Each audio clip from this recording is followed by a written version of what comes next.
Target killing में मुलविस हैं, जो ताजरों को ज़ाहिर है अभी पिछले दिनों की बात है, हमने कुछ 15 लोगों को अरेस्ट करवाया। ठीक है, और वो ऑथेंटिक लोग, ये नहीं कि उसमें ऑथेंटिक नहीं है, हमने नॉमिनेट भी किया, उनको निशानदेही भी की है। पर्चियां तो एवरीडे आ रही हैं, ग्रुप बहुत सारे हैं शहर में। पहले एक दो ग्रुप हुआ करते थे जो काम करते थे, जो बत्ते की पर्चियां भेजा करते थे। अब हर गली कूचे में एक छोटा जो है ना, वो एक लीडर टाइप का आदमी है, वो उसने अपने 4 से लोगों का ग्रुप बनाया हुआ है। वो देखता है सामने कौन सी पार्टी स्ट्रांग है, उसको पर्ची के साथ जो है एवरीडे, आपको पता है कितनी पर्चियां आ रही हैं इस वक्त?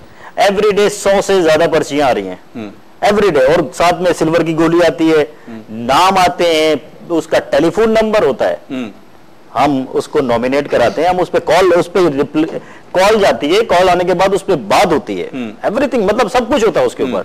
लेकिन जब हम उसको जो इस शहर के कार्रवाई क्यों नहीं की जाती? इसलिए नहीं की जाती, जब मुहाफिज, जो तहफ़्फ़ुज़ देने वाले, वो चाहते ही नहीं है ना कि तहफ़्फ़ुज़ फराहम किया जाए। हर रोज एक कमेटी बना कर। मैं आपसे एक चीज शेयर करता हूँ, मेरी कल ही एक पुलिस ऑफिसर से बात हुई जिसने कोई 4 लोगों को या 5 लोगों को, ऐसे लोगों को अरेस्ट किया जो एक 20 टारगेट किलिंग में मुलविस है, एक 15 में, एक 7 में, एक 8 में, इस तरह। तो जब मैंने उनसे कहा कि आप ये मीडिया पे क्यों नहीं लेकर आ रहे, तो उन्होंने कहा जी इसके बाद हमने क्या मरना है। अब जब पुलिस वालों को खुद अपने तहफ़्फ़ुज़ की होगी, शमीम साहब आप बताइए कि पुलिस कैसे ताजरों को, कराची की आवाम को तहफ़्फ़ुज़ फराहम करेगी? देखिए सर, बात यह है कि अपना तो फिर भी आदमी इतना ख्याल नहीं करता, लेकिन अपनी औलाद के हाथों मजबूर होता है। सही। और मसला यह है कि जिस किस्म की थ्रेट्स आती हैं, देखिए बात मैंने फिर आपसे पहले कहा था कि अगर करना चाहें तो सब कुछ हो सकता है, जब करना ही ना चाहें, जब वही हाथ जो उनको पकड़ना चाहें और वही उनके साथ शामिल हो जाएं, तो फिर कैसे यानी क्या कहते हैं बेखनी की जा सकती है। आप एक तरफ दावा करते हैं कि जी हम उनके साथ आईनी हाथों से निपटेंगे, लेकिन वो आईनी हाथ उनकी सपोर्ट में लग जाएं, सही, तो फिर वो आईनी हाथ कैसे रिजल्ट? ये बताइएगा शमीम साहब, इस वक्त शहर में भत्ता माफिया है, लैंड माफिया है, मनशियात माफिया है, जो सारी की सारी, कितने माफिया शहर में काम कर रहे हैं जो ताजरों से लूट भी रहे हैं, ताजरों को लूट भी रहे हैं और उनकी टारगेट किलिंग में भी मुलविस है?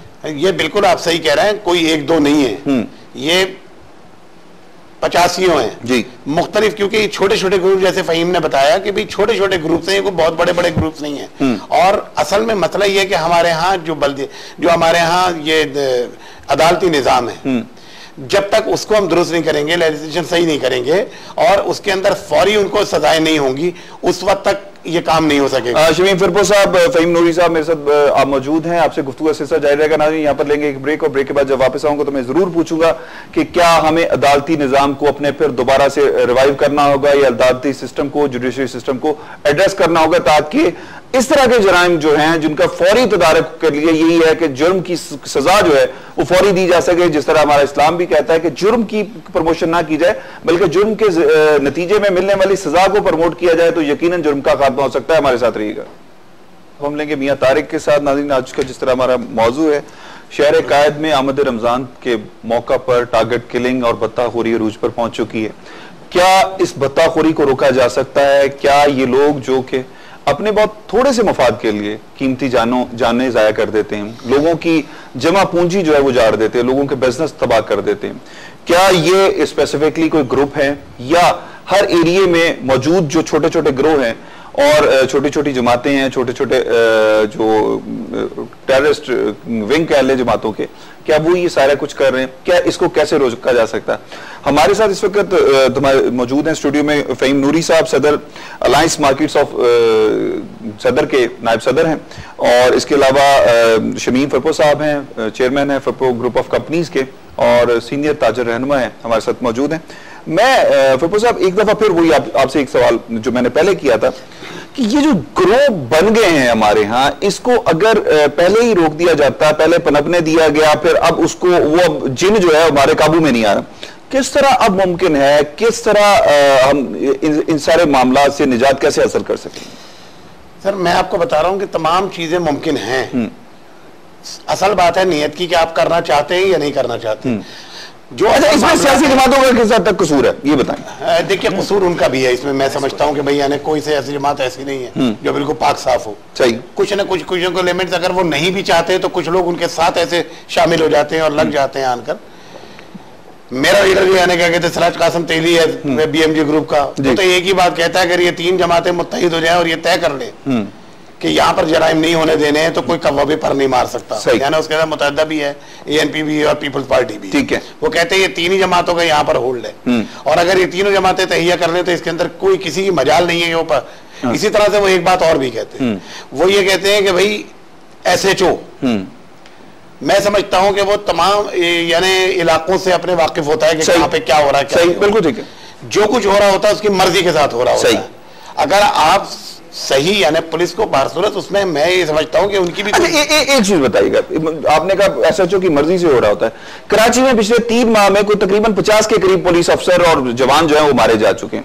कभी हमारे एक सियासतदान या हमारे ताजर जो है उन मरने वाले पुलिस वालों के बारे में कोई बात नहीं करता, क्यों नहीं बात करते? अब मुझे बताएं कि पुलिस अफसर जो है जराइम के खिलाफ क्यों जहाद करेगा या क्यों लड़ेगा कि जब उसको अपनी जान की परवाह होगी, अपनी फैमिली की फिक्र होगी। बिल्कुल ठीक है, मैं खुद ये बात कह रहा हूं आपसे कि देखिए मिसाल, मैं तो कह रहा हूं कि भाई अगर मिसाल के तौर पे कराची में कोई पुलिस वाला अगर कोई खिदमत अंजाम दे रहा है, मैंने पिछले दिनों देखा था वो जो चौधरी असलम है, वो ये उनके घर को ऊपर हमला कर दिया, सही ठीक है। उसके बाद उन्होंने कहा कि जी मेरे तो बच्चों को लोग अपने स्कूल में बिठाने के लिए तैयार नहीं है, यानी हम उनके दाखिले के लिए जाते हैं, वो कहते हैं कि नहीं जी आपकी वजह से हमारे स्कूल पर मुसीबत आ जाएगी। सही।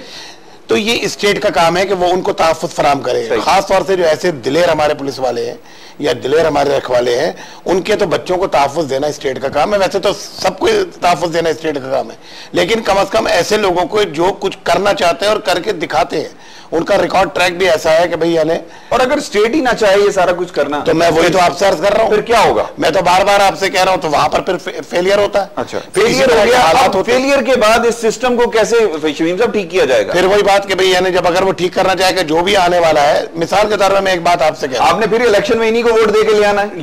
ये दरअसल वही जो अक्सरियती सूबे हैं या अक्सरियती इलाके हैं, हमारे यहाँ दरअसल बात यह है कि शहरों से तो बाहर आपको मालूम है कि भाई कितने % उसमें वो वोट डलते हैं। सही।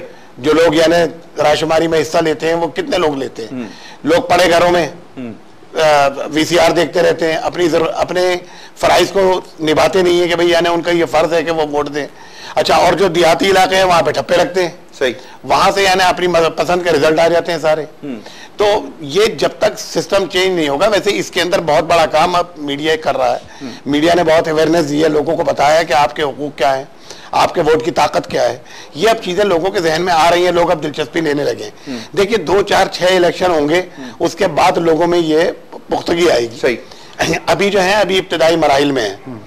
तो मैं आपको एक मिसाल दे रहा था तारिक में, ये आप सीखने कि अब मिसाल के तौर पे ये इसका एनर्जी क्राइसिस है। जी जी, आप समझते हैं कि एनर्जी क्राइसिस है? कोई क्राइसिस नहीं है, सिर्फ हमारे यहाँ बदनीयती है और बद इंतजामी है। किसको क्या उसका हक देना चाहिए? मिसाल के तौर पे आप IPPs को पैसे देंगे नहीं और आप चाहेंगे कि बिजली प्रोड्यूस के क्यों करें?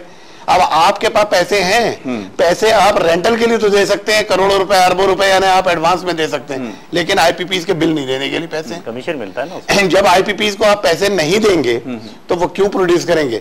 आज भी मैं आपको बता रहा हूँ कि कैपेसिटी हमारे यहाँ हमारी जरूरत से ज्यादा है, यानी हमारे यहाँ इस्तेदाद जो है वो उससे अपनी जरूरत से ज्यादा है पैदावार। लेकिन हमारे यहाँ सिस्टम ऐसा है कि हमने अपनी एनर्जी, अपने सिस्टम, अपनी इंडस्ट्री जो है वो तबाह करनी है ताकि मुल्क को तबाही के दाने की तरफ लेके जाया जा सके। क्या हम इन हुक्मरानों से निजात हासिल कर सकते हैं? इन हुक्मरानों से फ़हीम क्या समझ भाई, जिनको हमने वोट देकर ऐवानों तक पहुंचाया है, तो हमें इतनी ताकत होनी चाहिए, क्योंकि हमारा वोट जो है ना बड़ा वजनी होता है।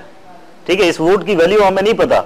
अब जब हमने इनको ऐवानों में भेज दिया है, अपने जब ये वोट चाहिए होते, इलेक्शन हो रहे होते, तो आ जाते हैं मांगने के लिए। फ़हीम, आपको याद है तीनों में इनकलाब एक रेडी फरोश की वजह से आया, इनकलाब ऐसी खुदकुशी की वजह से आया। पाकिस्तान में तो हजारों लोग मर चुके हैं, खुदकुशियां कर चुके हैं, अपने बच्चे बेच चुके हैं, अपने गुर्दे बेच चुके हैं, फिर भी पाकिस्तान में इनकलाब क्यों नहीं आता? इनकलाब आएगा, मैं आपको बताऊं, ये जो एक बबल्स बन रहे हैं ना, ये इनकलाब की तरफ जा रहे हैं। जैसे मैं डॉक्टर कदीर साहब को अभी ख्वाजा तहसीन पेश करता हूं कि उन्होंने एक कदम उठा लिया है। ठीक है ना, इसी तरह से पाकिस्तान में चेंजिंग आएगी। ये जो चोर हमने जो भेज दिए ना असम्बलियों में, इनको उसी तरह से टांगों से पकड़ के खींच के लाना चाहिए, चौराहे पे इनको लटकाना चाहिए। आज से 6 साल पहले बिजली का क्राइसिस था? कोई क्राइसिस नहीं है, सब मसनूई डमी है। बिजली के बिल पे आप साला वो आप बना रहे हो, उसको गैस से, फ्यूल चार्ज में लोगों से पैसे वसूल कर रहे हो हर महीने एडजस्टमेंट की आप जो लोग चोरी कर रहे हैं बिल, ठीक है, उनके बिल उन लोगों को दे रहे हो जो बेचारे जेन्युइन तरीके से अपना घर चला रहे।